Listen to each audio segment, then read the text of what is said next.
Achievement has a particular kind of silence that follows it, not the silence of anticipation or wonder, but something that swallows the moment whole before anyone else can glimpse it. You know this silence because you've lived in it, and it's become so familiar that you mistake it for who you are.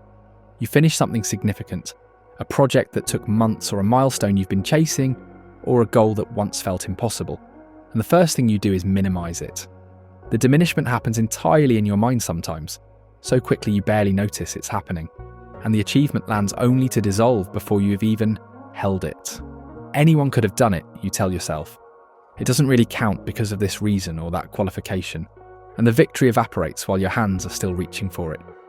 Others around you might celebrate, might offer congratulations or express admiration or want to mark the moment somehow, and you feel a strange discomfort rising in your chest that's not quite embarrassment and not quite guilt, but something adjacent to both. You deflect and redirect and make yourself smaller in the very moment you've earned the right to expand. And when you say, "it was nothing," part of you means it. Part of you truly believes that what you've accomplished doesn't warrant attention, doesn't deserve celebration, shouldn't take up space in the world's awareness or even your own. This isn't modesty, which is a social grace, a way of moving through the world without arrogance. What you're doing is erasure, teaching yourself over and over that your victories don't matter, that you don't matter in the moments when you succeed. And here's what makes this so psychologically intricate. You might not even recognize you're doing it. The pattern has become so ingrained, so automatic, that avoiding celebration feels like your natural state, like who you are. The person who doesn't make a fuss, who keeps moving forward without pausing to acknowledge where they've been, who treats their own accomplishments like background noise in someone else's life. But there's a cost to this silence, a cost that accumulates the way water wears away stone, slowly and imperceptibly, until one day you look down and realize something fundamental has been eroded. Your relationship with your own life has changed, and you've become a stranger to your own story, unable to recognize yourself in your victories or feel the texture of your own progress. This phenomenon, this choreography of achievement without acknowledgement, cuts across personality types and backgrounds and life circumstances.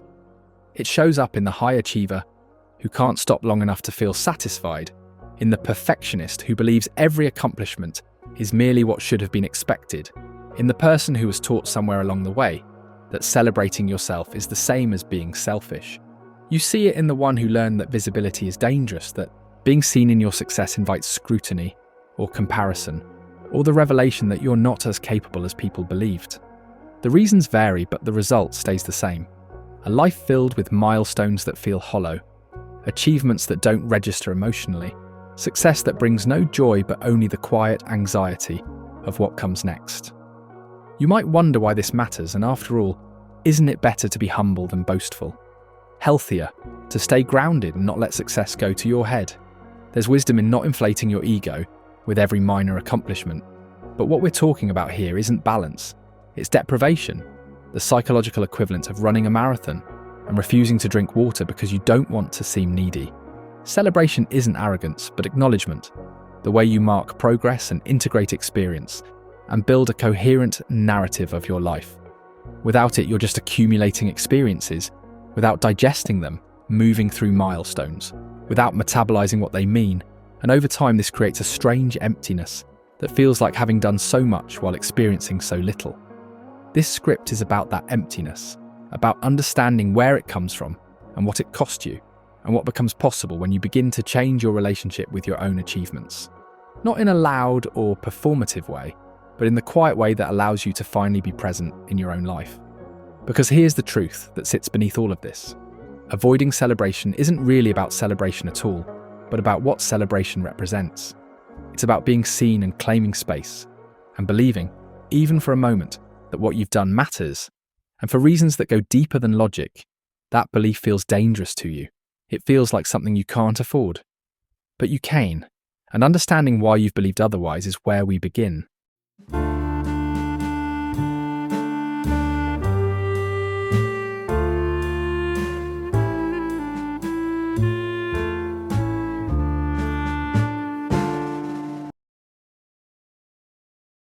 The inability to celebrate doesn't begin with you, but starts before you even had words for achievement.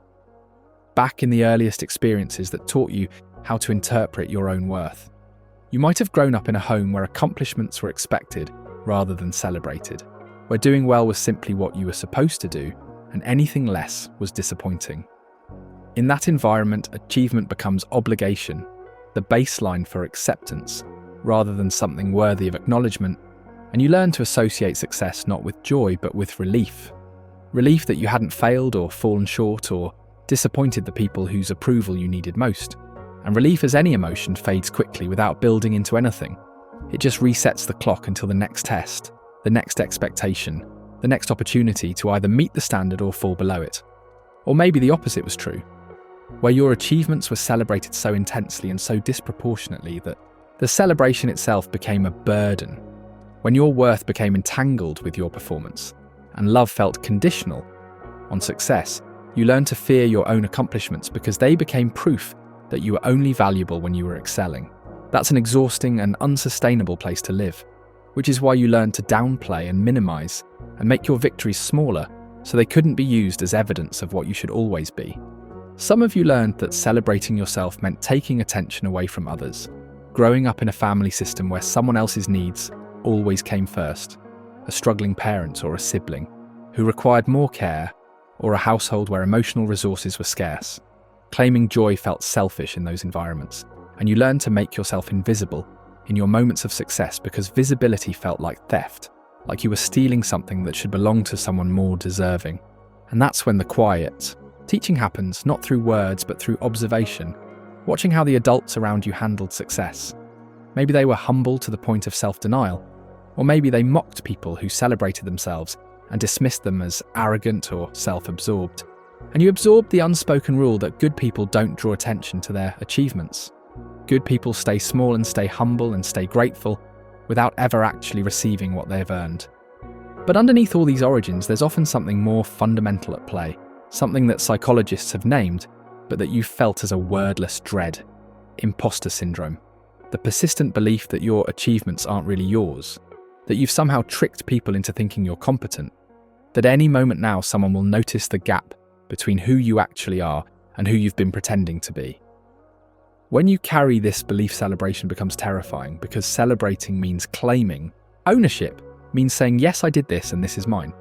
If you believe deep down that you don't deserve the success you've achieved, that statement feels like a lie, like you're setting yourself up for exposure and the inevitable moment when someone discovers you're not as capable as your achievements suggest.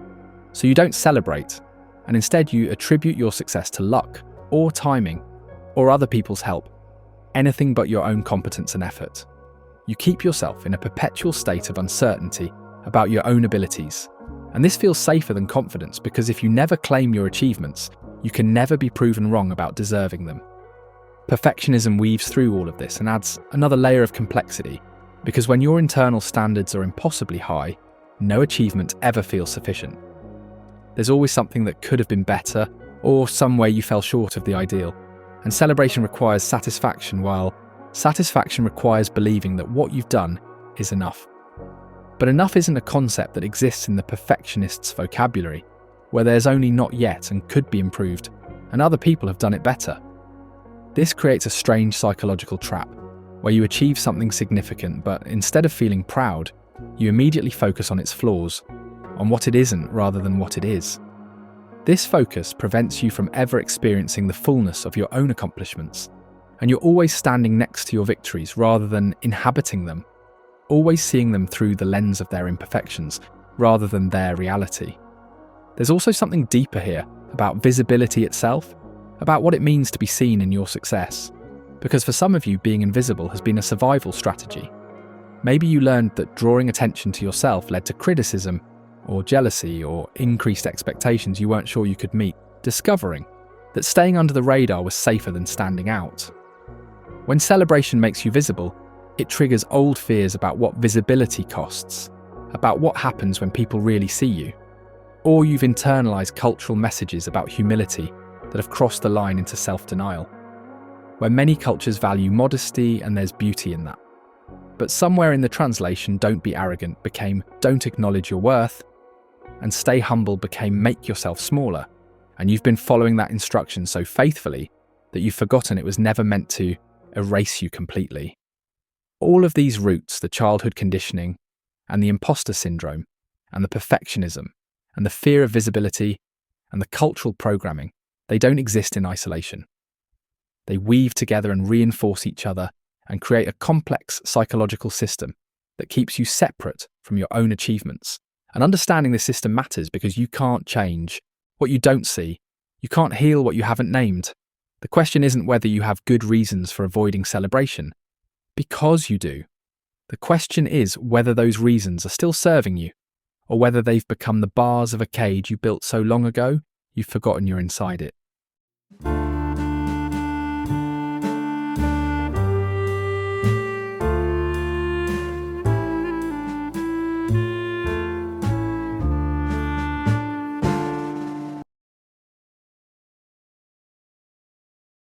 There's a particular kind of exhaustion that comes from perpetual motion without satisfaction. And you might not recognize it as exhaustion because it presents itself as restlessness, as the inability to be present, as the strange emptiness that settles in even when you're objectively successful. You achieve something, and instead of feeling full, you feel hollow. Instead of contentment, there's just the echo of what's next. This is what happens when you train yourself never to pause, never to mark the moments, never to let achievement land in your body and psyche before moving on to the next thing. You become a person who experiences life as a series of tasks completed rather than a collection of meaningful moments lived. And the psychological toll of this is profound even when it's invisible to others and even when it's invisible to you. Without celebration, achievements lose their meaning and become mere data points rather than experiences, collected the way someone might collect stamps or coins, cataloguing them and storing them away, but never really feeling their significance. Over time, this creates a disconnect between what your life looks like on paper and what it feels like to live, where on paper you're accomplished and successful and constantly progressing, but inside you feel like you're running on a treadmill and expending enormous energy while going nowhere that matters. This disconnect breeds a specific kind of melancholy, the sadness of someone who has achieved what they set out to achieve but can't access the satisfaction those achievements were supposed to bring. You worked so hard and sacrificed so much and overcame so many obstacles, and now that you're here wherever here is, you can't actually feel it. The victory is technical rather than emotional, intellectual rather than visceral, and that's when the crisis of motivation begins, because if achieving something doesn't actually feel like anything, what's the point of achieving? You might keep going anyway, driven by habit or external expectations or the fear of what happens if you stop. But the intrinsic motivation, the deep and soulful drive that comes from pursuing something meaningful, begins to wither. You're going through the motions of ambition without the animating force that makes ambition worth the cost. Your relationships suffer too, though not in obvious ways, because when you can't celebrate yourself, you create a strange distance between yourself and the people who care about you. They want to celebrate your victories with you, to share in your joy and witness your success and mark the moment together. But you won't let them in. You deflect their enthusiasm and minimize what you've accomplished and change the subject. And what they experience isn't your humility, but rejection. Because when someone wants to celebrate you and you refuse to be celebrated, you're telling them that their perception is wrong, their joy is misplaced, their pride in you is unwarranted. You're closing a door to connection and to shared meaning, and to the mutual recognition that builds intimacy. And over time, people stop trying. Not because they don't care, but because you've taught them that caring about your achievements makes you uncomfortable. And so you end up more isolated in your success than you were in your struggle.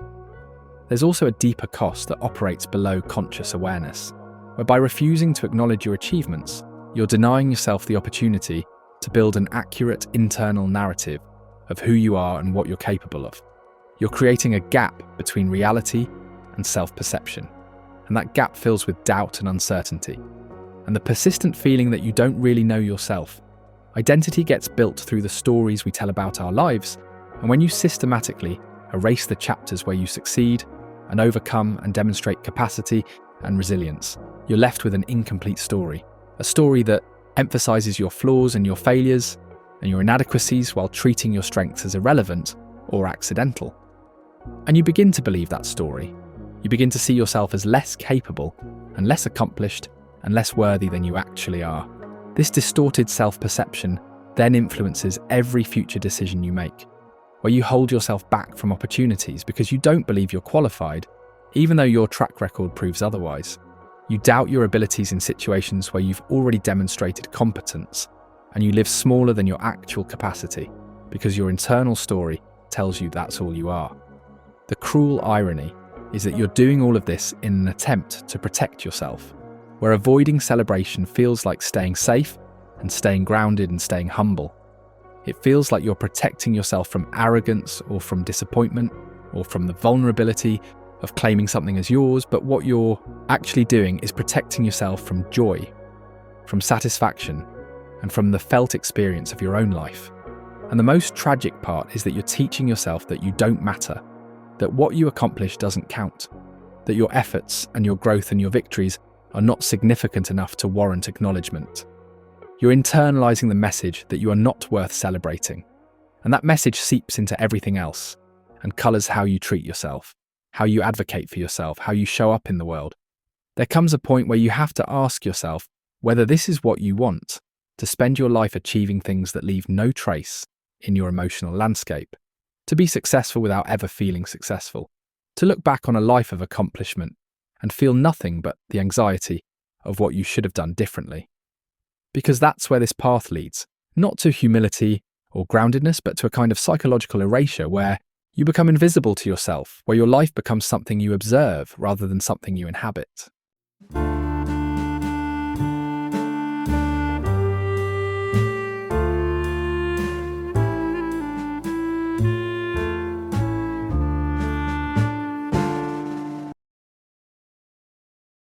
The shift doesn't happen all at once, doesn't come through a single decision or epiphany, but comes through small acts of reclamation, moments where you choose differently, and pause instead of rushing forward and allow something to matter.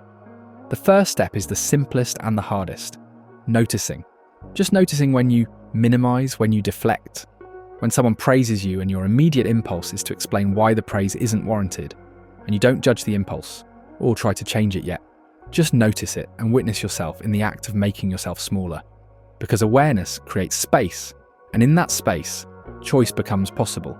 Start to get curious about what you're protecting yourself from, where when the impulse to minimize arises, you pause and ask, what am I afraid will happen if I don't deflect this?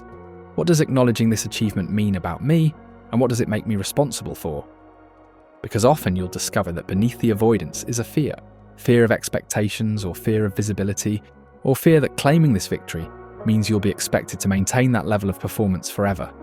Fear that being seen in your success invites comparison or judgment, or the revelation that you're not as capable as this moment suggests. These fears are real, but they're also optional, and you can acknowledge them without being controlled by them. You can say to yourself, yes, I'm afraid of what this means, and I'm going to acknowledge this achievement anyway. Celebration doesn't have to be public or loud or performative, but can be private and quiet. A moment between you and yourself where you simply acknowledge what happened. You can sit with a completed project and let yourself feel satisfaction, even if that feeling only lasts for 30 seconds before anxiety rushes back in. And those 30 seconds count. They're teaching your nervous system that achievement can be safe, that success doesn't have to be threatening, that you can hold your own victories without catastrophe following. Begin to separate celebration from arrogance, because they're not the same thing, where arrogance is claiming credit you haven't earned and inflating your importance at the expense of truth. Celebration is acknowledging what is true, that you did work hard, and you did overcome obstacles, and you did achieve something that required effort or skill or persistence or courage. Stating that truth isn't arrogance, but accuracy, giving reality its due weight. And here's something you need to understand. Celebration isn't about declaring yourself better than others, but about recognizing that your experience matters, that what you do with your life has significance, not more significance than anyone else's life, but not less either. And you're allowed to matter at the same level everyone else does. Your victories are allowed to count just as much as theirs do. You might start with gratitude if celebration feels too vulnerable, because gratitude is celebration's quieter cousin. The acknowledgement that something good happened and that you're fortunate to have experienced this, and that this matters to you. Gratitude creates an opening and allows you to appreciate without claiming, to acknowledge without boasting. And sometimes gratitude is the bridge that eventually leads to celebration. Practice acknowledgement in your body rather than just your mind, where when something good happens or when you accomplish something, you pause and breathe. Let your shoulders drop and let the tension release slightly, feeling the relief or satisfaction or quiet pride as a physical sensation rather than just a thought you immediately dismiss. Your body knows things your mind tries to talk you out of, so give it permission to register success and to mark the moment somatically. This physical acknowledgement begins to rewire the automatic patterns that have kept you separate from your achievements. You'll also need to learn how to receive other people's celebration, and when someone congratulates you, try saying thank you without adding a qualifier. Just thank you. Not thank you, but it wasn't that hard, or thank you though, I got lucky. Just thank you. This is incredibly difficult at first because your whole system will want to deflect and minimize and redirect attention away from yourself. But let the discomfort be there and say thank you anyway. You're teaching yourself a new pattern, that it's safe to be seen and that acknowledgement isn't dangerous and that receiving someone's appreciation doesn't obligate you to be perfect forever. And gradually, as you practice these small acts of acknowledgement, something shifts. Not dramatically or all at once, but you begin to notice that achievements start to register differently. They start to have weight, and they start to feel like part of your story, rather than random events that happened in your vicinity. And you begin to build a more accurate understanding of who you are. Someone capable, someone who has overcome things, someone whose efforts have yielded results. This doesn't mean you become someone who needs constant validation or who measures their worth entirely through achievement. But it means you become someone who can acknowledge the full truth of their experience. The struggles and the victories, the failures and the successes, the moments where you fell short, and the moments where you exceeded even your own expectations. You become someone who can hold their life in its entirety rather than only its deficits, someone who can be present for the good moments instead of immediately scanning for what's wrong or what's next.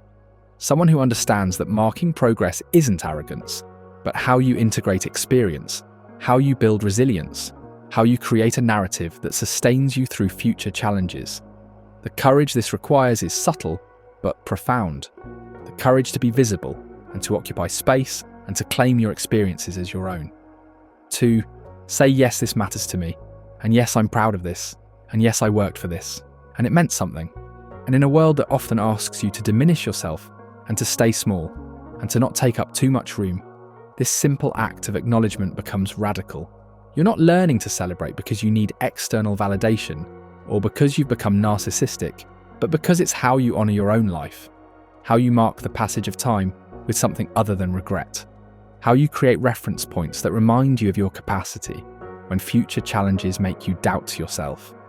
And maybe most importantly, you're learning that you deserve to be present for your own victories, that your life isn't just a series of obligations to complete, but a collection of experiences to inhabit. That success without satisfaction is a poverty of its own kind, and that you're allowed to feel the good things that happen to you, to let them matter, to let them change you. This is what it means. To rewrite the story, not to become someone who needs celebration to feel worthy, but to become someone who can finally receive what they've earned.